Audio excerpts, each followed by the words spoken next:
دیکھا جنہوں نے کہا میرا پروردگار اللہ ہے، اس کے بعد وہ ثابت قدم رہے، وہ یہ نہ سمجھے انہیں مصیبتوں میں گرفتار نہیں کیا جائے گا، انہیں آزمایا نہیں جائے گا، ان پر مصیبتوں کے پہاڑ نہیں توڑے جائیں گے، لیکن اگر وہ ثابت قدم رہے اپنے پروردگار کی ربوبیت کا اقرار کرنے کے بعد میں، اگر ان کے قدم ڈگمگایا نہیں تو دنیا کا کوئی آدمی ان کا مدد کرے نہ کرے، کوئی ان کو چاہے یا نہ چاہے، ان کا اللہ رحمت کے فرشتوں کے ذریعے مدد رحمت کے فرشتوں کے ذریعے ان کی مدد فرماتا ہے۔ وہ دونوں بھائی دیکھ رہے ہیں، ان کی آنکھوں کے سامنے ان کے بھائی کو تیل میں جھونک دیا گیا، تیل میں ڈال دیا گیا، مگر ان کے قدم اکھڑے نہیں، ان کے قدم میں لرزش پیدا نہیں ہوئی۔ اس کے جانے کے بعد میں دوسرے بھائی کو دھمکایا گیا، اے نوجوان تو اپنے اسلام سے پھر جا، تو اسلام کا کلمہ پڑھنا چھوڑ دے، ورنہ جو تیرے بھائی کی حسد کیا میں نے تیرا بھی نہیں حسد ہوگا، تجھے میں تیل میں پھینکوا دوں گا۔ کہا ٹھیک ہے، اس کو بھی اسی میں ڈالا گیا۔ اس کا تیسرا بھائی جو ابھرتی جوانی میں تھا، ایک وزیر نے کہا اسے تیل میں مت جھونکو، میرے پاس ایک اچھی ترکیب ہے، اس کے ذریعے میں اسے آسانی سے عیسائی بنا لوں گا۔ کہا ٹھیک ہے، بادشاہ نے اس کی بات مان لی، اس کو اس کے حوالے کر دیا۔ اب وہ وزیر اس نوجوان کو اپنے ساتھ لے کر کے آتا ہے، ساتھ لانے کے بعد میں اسے کمرے میں بند کر دیا۔ کمرے میں بند کرنے کے بعد میں ایک حسین و جمیل لڑکی کو اس نے اس کے کمرے کے اندر داخل کیا، مگر وہ مصطفیٰ کا سچا عاشق تھا۔ حدیث میں ہے، حدیث کے راوی حضرت ابو ہریرہ ہے، حضرت ابو ہریرہ حدیث کے راوی ہے کہ جس نوجوان کو کسی حسین و جمیل لڑکی نے دعوت گناہ دیا اور اس نے کہا انی اخاف اللہ، میں اپنے پروردگار سے ڈرتا ہوں، میرا پروردگار مجھے دیکھ رہا ہے، اور وہ وہاں سے چلا گیا، کل میدان محشر میں اسے کوئی سایہ ملے نہ ملے، اللہ اسے اپنی سایہ رحمت میں جگہ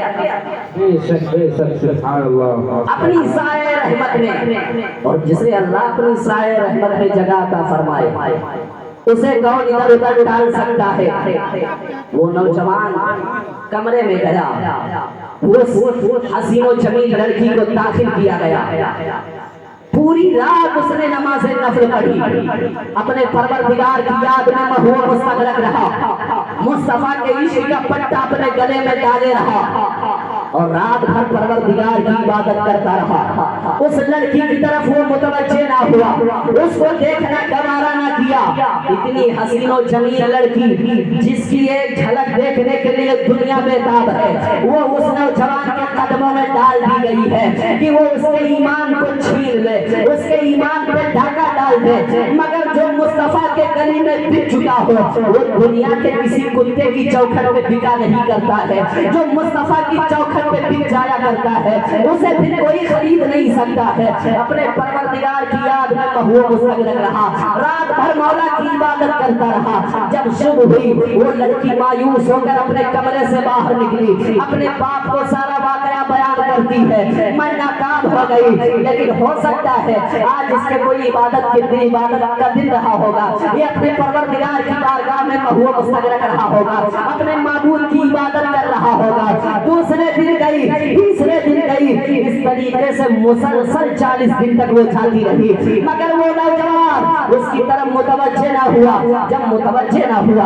اس کو دیکھنا گوارا نہ کیا، پھر وہ لڑکی پہ اس کا اثر ہوا، وہ لڑکی اس پہ اثر ہوا کہ یہ نوجوان کیسا ہے، میں اتنا خوبصورت ہوں، میرا حسین و جمیل چہرہ جسے دیکھنے کے لیے لوگ بےتاب رہتے ہیں، اس پہ کس کا اثر ہے، یہ میری طرف نہیں دیکھ رہا ہے۔ جب اس نوجوان سے اس عورت نے پوچھا اے نوجوان، اے پاک باز لڑکے تو یہ بتا تو کس کا شیدائی ہے، تو کس کا فدائی ہے، تو کس کا کلمہ پڑھنے والا ہے؟ کہا میں کس کا کلمہ پڑھنے والا ہوں، سنو میں مصطفیٰ کے جامع محبت کا مست ہوں، یہ وہ نشہ نہیں جسے ترشی اتارتا، میں مصطفیٰ کے جامع محبت کا مست ہوں، یہ وہ نشہ نہیں جسے ترشی اتارتا ہے۔ وہ لڑکی متاثر ہو گئی، اس نوجوان سے کہا مجھے کلمہ پڑھاؤ۔ وہ کلمہ پڑھتی ہے لا الہ الا اللہ محمد رسول اللہ صلی اللہ علیہ وسلم کا ذکر کر کے وہ مسلمان ہو جاتی ہے. اس نے صرف دل سے مصطفیٰ جان رحمت پہ مصطفیٰ جان رحمت کا لایا ہوا دین قبول کر لیا. اب رات کی تنہائی میں استبل سے اس نے 2 گھوڑے منگائے اور رات ہی کی تاریکی میں وہ دونوں وہاں سے فرار ہو گئے. ابھی چند راستے کا کچھ ہی حصہ طے کیا تھا کہ پیچھے سے گھوڑوں کے آنے کی آہٹ اسے محسوس ہوئی اور جب وہ آہٹ آئی آنے والے جب قریب ہوئے تو دیکھا کوئی اور نہیں ہے. اس کے وہی دونوں بھائی جو پہلے تیل میں ڈال دیے گئے تھے اس کے قریب جب آئے اس نے اپنے بھائیوں سے حال پوچھا. کہا میں ٹھیک ہوں بس تم نے یہی دیکھا جو میں نے تیل میں کھوتا لگایا تھا اس کے بعد میں میرے رب کی رحمت ایسی آوری کی کہ میں جنت الفردوس میں پہنچ گیا. اس کے ساتھ فرشتوں کی جھرم اڑی تھی اور فرشتوں کی موجودگی میں اس نوجوان کی شادی اس لڑکی سے کرا دی جاتی ہے. اس کے بعد وہ لوگ واپس چلے جاتے ہیں. یہ رتبہ بلند ملا جس کو مل گیا ہر شخص کے نصیب میں دار و رسم. سبحان اللہ. ہر شخص کے نصیب میں دار و رسم کہا. یہ تو عام کی شہادت ہے اور میرے حسین کی شہادت وہ مصطفیٰ وہ امام حسین جو رسول پاک کے کندھے پہ سوار ہوا کرتے تھے. وہ امام حسین جن کے گلے کو میرے مصطفیٰ نے بار بار چوما تھا. وہ امام حسین جن کے مبارک دہن میں میرے مصطفیٰ نے اپنی زبان مبارک بار بار ڈالی تھی. وہ امام حسین میدان کربلا میں صرف صبر و استقلال کے پہاڑ بنے رہے. ورنہ امام حسین کی شان تو یہ تھی حضرت عثمان غنی کو جب بلوائیوں نے حملہ کیا تھا ان کے گھر کا چاروں طرف سے محاصرہ کیا تھا اور اندر آئے جب دیکھا حضرت عثمان غنی قرآن کی تلاوت کر رہے ہیں. ان کی بیوی جن کا نام نائلہ بتایا جاتا ہے وہ تھوڑی دور پہ بیٹھی ہوئی تھی. ایک نادان نے حضرت عثمان غنی کے مبارک داڑھی کو پکڑ لیا تو ان کی بیوی نے کہا ارے نادان یہ تو کیا کرتا ہے؟ وہ امیر المومنین ہے تو ان کے ساتھ یہ ایسی حرکت کرتا ہے جیسے ان کی بیوی نے کہا تھا. اس نادان نے ان کی بیوی کو ایک تماچا مار دیا تھا اور تماچا مارنا تھا کہ حضرت عثمان غنی کے دعا کے لیے اٹھ گئے. اے میرے پروردگار یہ میرے گھر میں اندر آیا اس نے میری بیوی کو دیکھ لیا تھا اسے تو اندھا کر دے. اے مولا اس کے ہاتھ اور پاؤں بیکار کر دے. اے میرے مولا اسے تو جہنم میں ڈال دے. اتنا کہنا تھا.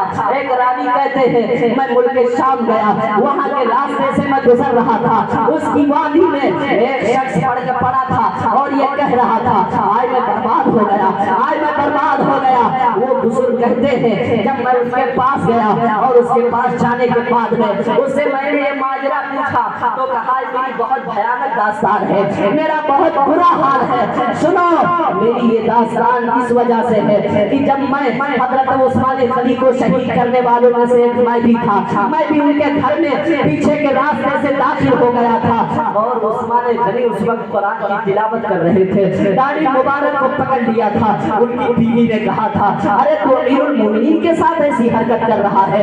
میں نے ان کی بیوی کو تماچا مار دیا تھا اور تماچا مارنا تھا.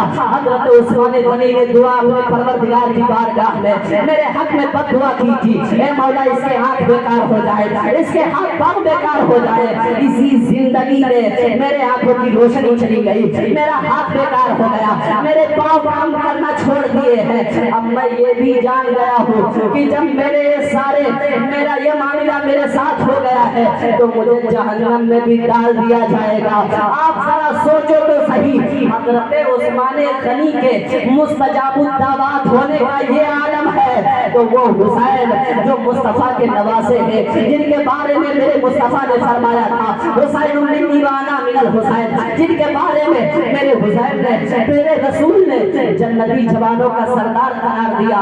وہ میدان کربلا میں اگر یہ دعا کر دیتے اے میرے پروردگار جتنے یزیدی ہیں سب اندھے ہو جائیں جتنے یزیدی ہیں سب کے ہاتھ پاؤں کام کرنا چھوڑ دے.